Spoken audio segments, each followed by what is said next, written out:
Hi folks. How would you feel if you had a personal butler who knows all the secrets to VoiceOver commands? We will show you how to ask VoiceOver help for the right function. This is useful to learn what button combo button does what. VoiceOver on. To summon VoiceOver help, hold dots 1 and 3. Starting help. To stop help, perform a 4-finger double tap or 2-finger scrub, or press escape on the keyboard. Now go ahead and try it out.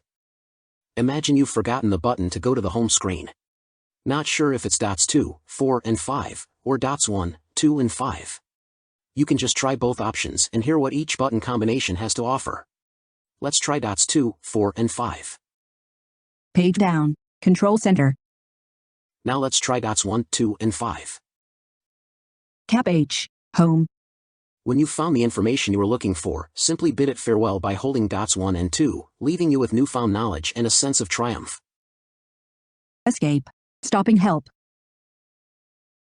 VoiceOver off. May the VoiceOver help be forever in your service.